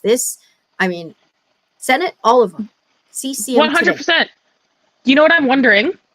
I'm wondering if they're using the J Treaty to do this, by technicality, right?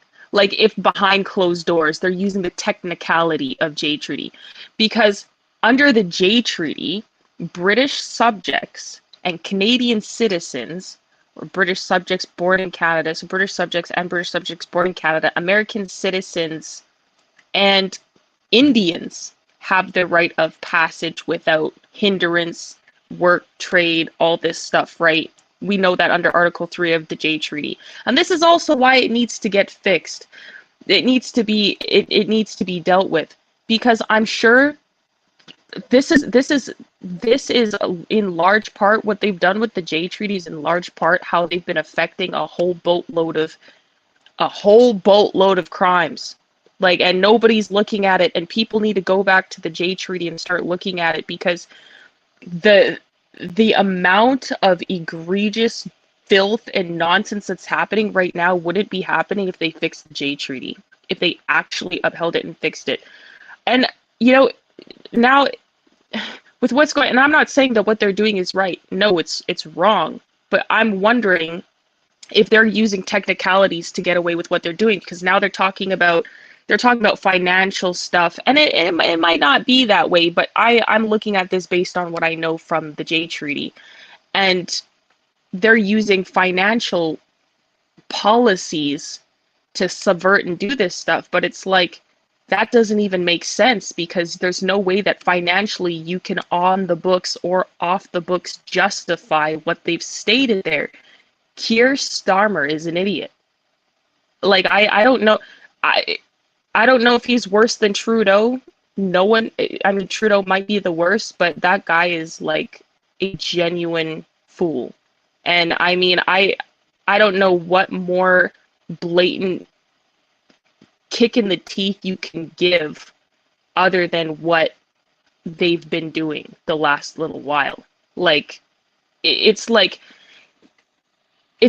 publicly betraying somebody and being like, oh, well, we can still be friends. Like, I'm publicly trying to overthrow your government, but whatever. Like, it's okay, we can still be friends. I'm publicly trying to commit treason, but it's okay. It was for less than $1,000 and we didn't sign off on it. They did it on their own volition. If your citizens in your country are doing this on behalf of, like, well, that's why I just don't know what to say. when you've got political leaders that are on that are on the posters, right? They're on the posters for this, right? You can't distance yourself. But if we do have, you know, the Jay Treaty is being misused for that purpose, and if there has been people not allowed to use the Jay Treaty, and then you've got politicians or, you know, people that are influenced by these politicians that are Canadians that are coming across that way with that intent to disrupt an election, and that would be crazy. They're getting, you know, like, I think that's why you have border security for a reason, right? Like, they are the point of contact where they know the laws, right? So they would know that, okay, well, it says here, it's very easy to read, $1,000. And I mean, how much is a hotel? All you have to do is ask the name of the hotel where they're staying. And what if they have cash on them, right? What if they're bringing in $10,000? You know, you're allowed to bring up to a certain amount of cash. And how's that going to be tracked and traced for election interference? And what is being asked of them on this side? Who is their handlers on this side? And I cannot believe for the life of me that Kamala would want to align herself with something like this. You'd think, like, why on earth would you put yourself in a situation like that? That's just asinine. Kamala, I wouldn't put anything past Kamala Harris. Like, people were saying that she's from India and her parents or something like that, and they were surprised that she was actually from India or something, or her parents. And I was like, the woman is committing treason. Why are you surprised that she's also a liar? You have to conspire and lie and do a boatload of egregious crimes to commit treason. Why are you surprised? At this level, I don't know why I didn't think of this. Like, I knew that UK and Canada and, you know, the Five Eyes kind of like countries were like heavily involved in a lot of this stuff.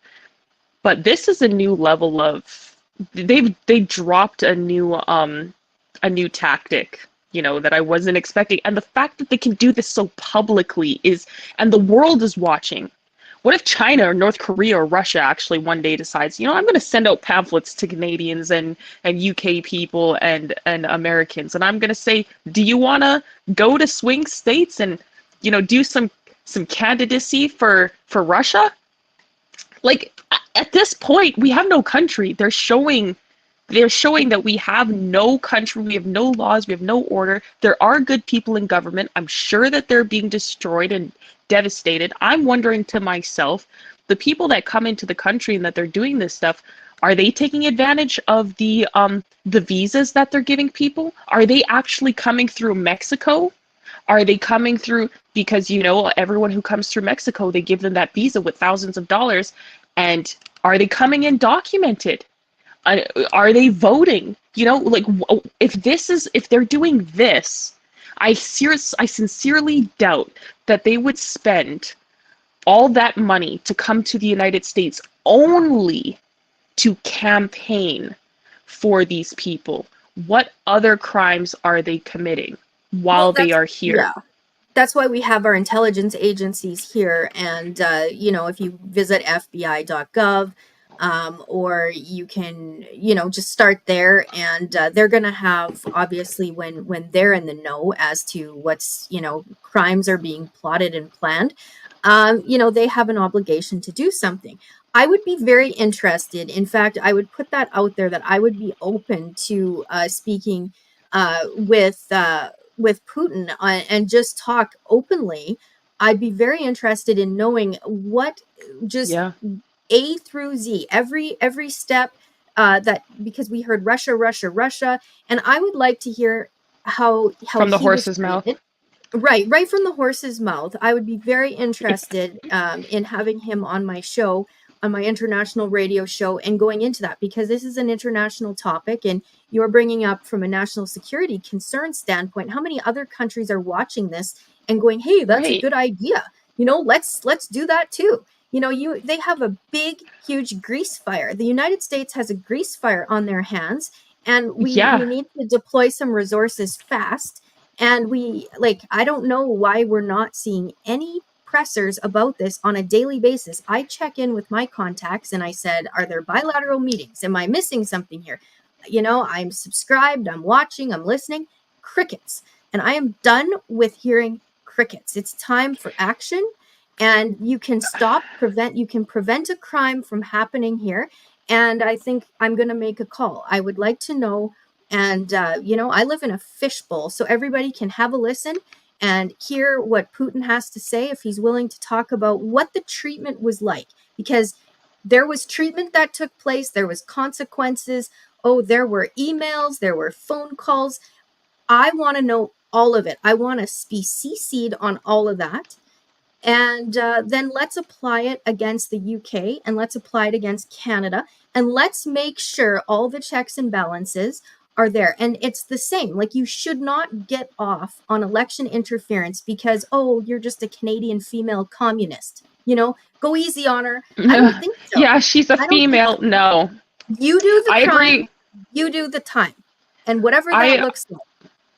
Yeah, I agree with what you're saying. And, if Putin or anybody who, if ever Putin or anyone who knows Putin sees this and he wants to have an interview with us, Здравствуйте. Как дела? We're down. We're down for the count. Include me in that interview because I would definitely be interested. But anyway, I agree with what Trump said.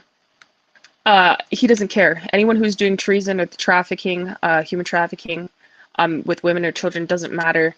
If you were a woman even involved in trafficking individuals, you would get the death penalty. And he said military tribunal by day, execution by night. And I unfortunately agree with it. That's what the law says. That is what the law says. And it's not my personal opinion. That is the law, right? That is the U.S. law.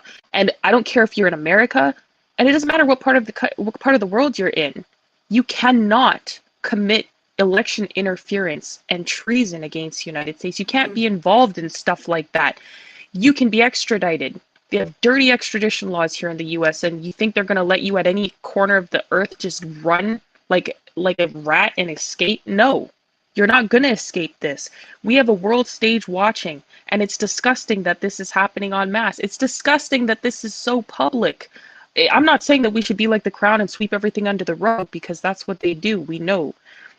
That's not the case. What I'm saying is it's disgusting that we're at the point that people can do this to us so publicly and show this level of weakness and cowardice, and the fact that people can just be, oh, well, I don't want to do anything. I'm scared, or I don't want to worry. No. What do you mean you're scared? What do you want, China and their 5-year-olds that they're teaching to dismantle guns in 3 seconds in elementary kindergarten? They're doing better than a lot of, like, Michael Flynn. Sorry, I was thinking Donald J. Trump and Michael Flynn. Michael Flynn came on our show, I think it was him, said 80% of the men in our country are not military ready. Like, they would fail. 80%. And then we have this going on. So we have people, and do you know who that benefits when Kamala goes back into the office? All the crimes that were exacerbated during the pandemic, do you know what those were? The trafficking, financial terrorism, bioterrorism, the treason, obviously, the election interference, economic failure en masse, families being destroyed in family court, people being forced into peonage because their jobs were being forced away from them because they refused to take an experimental jab. What else? They had, there's just countless things. Kids being snatched left, right, and center by the courts. People not getting justice for being attacked in the streets with machetes. I was one of them. And dogs, and abused dogs. I still have, I went to the hospital. I still have the marks in my thigh. I was last Thanksgiving. It still hasn't fully healed. This was a dog. So you know what? The amount of crimes that were exacerbated during the pandemic, this is what we're going to see even worse if Kamala gets into office. Who's going to benefit from that? The people are doing that. And what is Keir Starmer doing over in the UK right now? What are we seeing? People getting stabbed like crazy. Immigration, same problem, border stuff. This Brexit nonsense that they put on them years ago was the same exact garbage that they've instituted with the J Treaty, actually separating the border from the people so that they can't escape when any nonsense happens to them during the pandemic. And look, nobody could. Everyone was trapped. I got across because I'm Indian, but look what they did to me. And not India, not Indian with a dot, Indian with a feather, guys. American Indian under the J Treaty, Native American, okay, Métis. And look what they did to me anyways. There's a lot of other Métis families like me that have suffered. Val's family's one. So it's like, what are we really, why are people not connecting the dots? Two things, not everything that looks like is, but if you see the pattern a couple times, it just might be, So why are people, and why is Trump the first person? I mean, we are going to be filing petitions in the UK and stuff as well.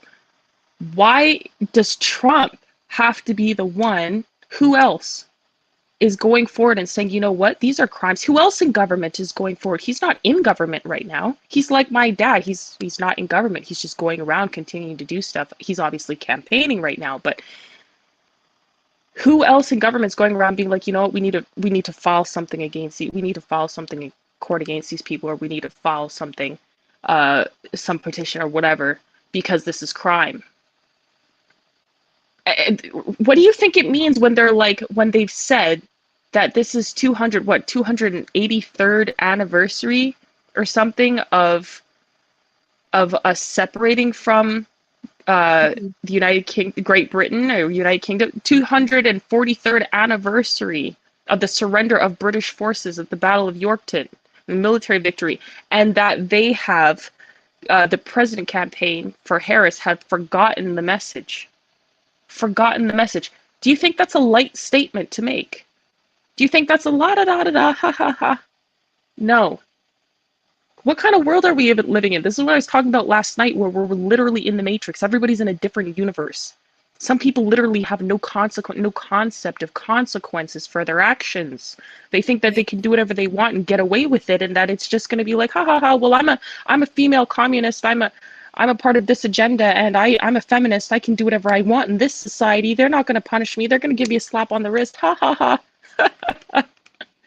Well, and I think that there's there's rules on the books, there's departments, there's money that's Yeah. been, like I also will be CCing Elon Musk on this as well, because he says, he's all about the Department of Efficiency, of the Department of Government Efficiency. Well, here's your first Right. task, Elon. I'm going to give some homework to Elon right now. I know he's a busy guy, but you don't need to have the official title of Department of Government No. Efficiency. Right now, you have an opportunity to address a real crime, and also look at the fact we do have departments tasked with the responsibility of unpacking this huge global scale crime scene that's happening right now in the United States, trying to disrupt the United States election process. And what are you going to do about it? This is a prime situation for him to intervene and come to the table with solutions. So I'm going Right. to put that out there to him, and we'll see. I will let you know if I hear crickets back from him or if he reports, and how fast it takes. We are broadcasting on X right now, and I don't believe in just blindly following. I like to see where does the individual stand. And I'm impressed with a lot of what we hear from Elon. But now this is a personal issue, because I have followed this story probably closer than many other media journalists, or I know all of the facts of what's going on with election interference coming out of Canada. So let's see how long it takes him to respond to this, because this is something that is in his wheelhouse. I mean, he's handing out $1 million daily, right? Which is amazing. Did you know Really? that? Yes. I didn't know that. Yeah. What is he handing out $1 million for? Well, through his PAC. Sorry, Elon, it's not funny. So I mean, these are great things. It's great to throw cash, but now we have a real situation. This is a level 5 community situation here, and that's when we have to gather around the table. Wait, PAC? PAC? Yeah. PAC? PAC, like the ones who just threw me on their campaign letter and threw it around Arizona? They put a picture of me on one of their campaign brochures for Ari Bradshaw and some other guy, I forget his name, and they threw it around Arizona, and I was like, oh, I didn't know PAC knew who I was, and they put me on that little here. I'm looking there. for the story in real time here, but if you, and who knows, maybe we'll have to get clarification on what this is. Maybe that's not how it works, but that's why it's great to get Elon, get his attention, and go through his channels and see if he'll approach this from a solution standpoint. On if the government can't figure it out, maybe the Department of Government Efficiency, this is a chance for them to roll in and put their solution out there. And like I've yet to see a presser on the Canadian or the UK side until the story you broke yesterday on the UK, but there is no presser that's been put out from any agency that I can find, and I have been patiently waiting and watching, but no more. Well, this has gone on too long. Yeah, I got this from a friend who I think actually wrote this. And so that's how I got this information about Donald Trump with the legal complaint against the UK Labour Party. And so, but that's the only thing I heard of it. This is the first thing I heard about this, and we're hearing a whole lot about Philip Schofield and Diddy, and and that's important stuff, but they do it as like, they don't actually, that's also touchy because they don't actually play that long term. They just blast you with these child predators for like 2 seconds, and then they quiet it down and quiet these things, right? And it covers up these problems where, they're actually engaging in the election interference. They bury these stories. And I'm not saying that child predators are not important, but if you lose your country, you'll never take care of the child predators. You have to have a country to deal with the child predators. Treason is the highest the highest priority. You can't have someone take over your government. You think that the person who just takes over your government, they're just going to care about children and families, and they're just going to say, oh, well, let's help these children be safe. No, no, they don't care. And then you can't comply your way out of tyranny. It's not going to work. Didn't ever work for the Israelites in the Bible with Egypt or Babylon. It's not going to work now, right? So, we need to have a very legal, lawful, ethical, and moral and godly approach to the way that we go about this. Move with wisdom and understanding. And we need to have people in different places that actually we can rely on and say, hey, wow, what is this that I'm seeing now? This is insane. Like, wow, like, tell me more about this. Where can I get like the video, the audio, the article, the direct quotes, whatever it is, right? A poster, the actual poster given out by the campaign leaders. Rachel Notley is grimy for that. I don't even know another way to say it. Like, how can you be so bold? And it's women, like you said, women across the thing. There's not a single man on that pamphlet. No, you don't see any man on that poster. This is big time, and I think this is definitely something that needs to be followed and fast. If you're just learning about this story, this is one that you're going to hear more about because this is a big deal. And like you said, you're also putting out there potential security threat on a much larger scale.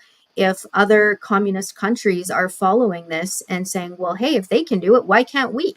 You can't have rules for some, but not all. Rules for thee and not for me, yeah. Yeah, so you can't play that card, and that's why I am, after this broadcast, I will, reach out or put it out there. If you're watching this broadcast, we'll put that out there to Putin. We'll put that out there to Elon Musk. Opportunities for solutions. And I think just a community approach is the way to handle this. I use my dinner table, and this is a big time national security issue. So I hope we'll be able to join you again, Kaysha, and report back and say, you know what, here's who's responded, because I've got a long list of agencies that I'm tracking. Just like they're watching and tracking our every move, I'm tracking yours, and we're bringing you a like crime, Ivan Raiklin. Crime. And so I'm watching you guys, and I'm waiting patiently for your presser. So you can add me. My email is militaryradioval@gmail.com, or you'll find me at Home Media Mom. Put me on your CC list. And if you hear anything from the State Department, from the FBI, from the Pentagon, from Congress, from Senate, from any politician, then I promise I will let you guys know at home who are following this story too. And exactly, guys, go and email if you can do that. And I think that the people who want to stand beside Trump when he goes into office and start doing some stuff, like Elon for sure, who wants to do government efficiency, the Doge, director of government efficiency. That was smooth, Elon. I can't lie, man. That was smooth. I like it. But if he wants to do something like that, he has an opportunity right now, in a time such as this, to actually start putting those things together. And Elon's a very intelligent man. I'm not discrediting the guy's intelligence. He's a brilliant guy, clearly. But as someone who is born in South Africa, raised in Saskatchewan, Canada, by the way, and now an American, I'm pretty sure he has such a wide, diverse understanding probably of some of the things that the average person probably will not, especially. He has a very good opportunity with his position and the things that he's built for himself to actually make that potential come to fruition and actually start instituting it now, before the election goes down. And I'm not saying that to go out and I'm not saying for him to go out and do an actual election interference. I'm actually saying that if there's something that he wants to do, he's to help the situation, and he's done. I think he was even streaming the other day one of Trump's events. But the way that you can bring together people and the audience that you have, that you can can actually get to start putting things in motion in a very positive way, it makes a difference. And I'm sure he's doing stuff, but you know, again, the people who want certain positions, I think you should go out and start doing things within that field Yeah. that qualifies you for that position. And I don't know if somebody, if he is already, someone drop it in the comments, and let me know, because I'm not privy to it. But you know, there's always room for connectivity and people coming together with different ideas and doing great things. So yeah, that's always a potential, And because he you don't called know it until you know. he called it the Department of Government Efficiency. It's not Elon's private monitoring of government efficiency. He's inviting an entire department. So clearly he's building something. And, I would say to him, you don't need a title to do these things. So please don't go into politician mode and, oh, well, we can't get involved until. I hope that we're going to see that change, and that rising up to the problem and approaching it with solutions. And I have a lot of advice on this subject because I followed it so closely. But I think this is something that we, the people, from both sides of the border, can work together to stop a crime in real time. And that's It is a really, real time. it's a real time Yeah. crime. And that's something in my bucket list. I want to stop. I want to do something that matters. And if you as well are at home and you want to stop a real life crime happening, we have to band together. And moms, we know how to get this stuff done. When there is problems in the neighborhood, word travels fast. So if you're watching this broadcast, please spread it, share it, and get it to the right people. And any behind the scenes people who are just itching, to planning that, they're sure Trump is going to win and they want to be somebody who's a somebody in his cabinet. Your position now to do something now. It's not about when he's elected. It's about right now and stopping a crime, doing the right thing. When you're confronted with real evidence, what are you going to do about it? And that's an invitation to this. Exactly. I agree with that. And you know what? We also have petitions that people can use to attach their evidence to and file. We've also just filed petition of redress here in Arizona. My dad filed in Saskatchewan. And you can go to the website, dsrkarisconsulting.com, where you can get a package, one for any of the states, and file complaints and add evidence. If you have evidence of genuine crime that's, that were exacerbated during this pandemic and that applies to what we're talking about now, go out, download one of the packages, get in contact with us if you want to have a conversation, file it. We need to, how many days do we have left before the election? What is this, only a couple weeks? Not very. Yeah, we don't have very much longer. It's only a couple more weeks, so we gotta get things in motion, and we gotta and this is not election interference. This is election integrity. This is upholding election integrity, and we are here in the United States or in Arizona, and we understand just as much as anyone. We're past the 11th hour. This is beyond the 12th hour, man. We're right. It's all about integrity. We get it. We are judging.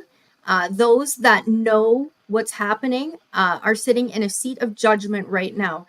And integrity and accountability are everything. You want to talk your value or your currency? It's all about your personal integrity and your honesty, your accountability. So keep those things in mind. I think this is a prime situation unfolding right now where, I know a lot of people in political circles, and I'm going to circulate this, and I'm going to monitor and start keeping track and sharing who walked away from it and who stood for it when they were presented with real-time crime element right in their faces. And I don't care what side they're on. If they're a Democrat, if they're a Republican, whatever, your personal accountability and integrity matters. That's what I'm looking for.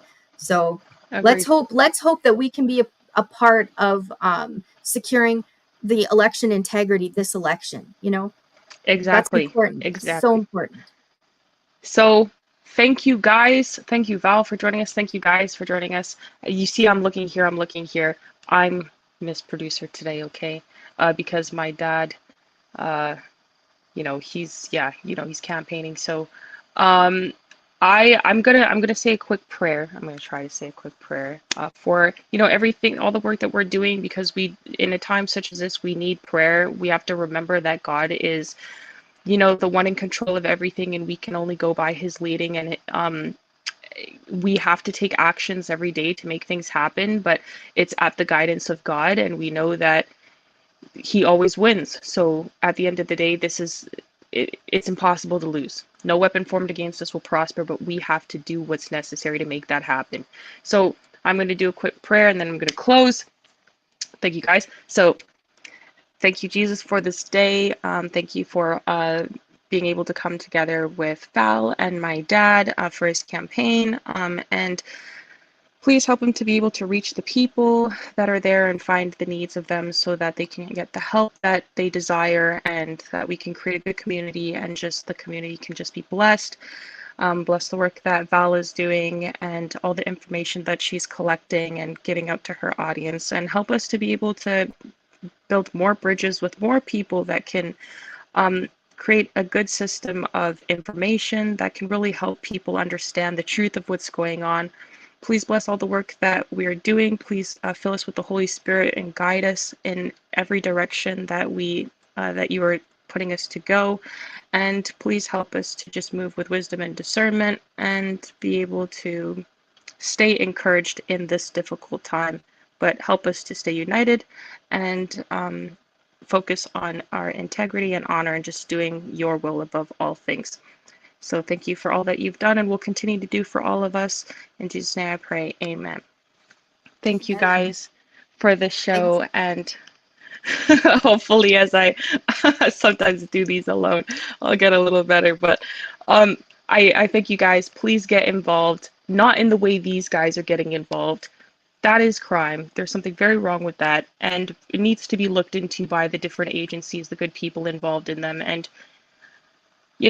also go out, and as you guys are seeing all of this stuff, this is exactly why you need to go out and vote for my dad and the Buffalo Party for MLA in Saskatchewan, because as we've shown the last couple of years, we've already been involved in creating the circumstances for the solutions to come to fruition in all the different areas that we've discussed today, whether that be, the economy, the trafficking, the election interference, the bioterrorism, the treason that's been going on. I know this is going to been taken down on YouTube, whatever. It is what it is.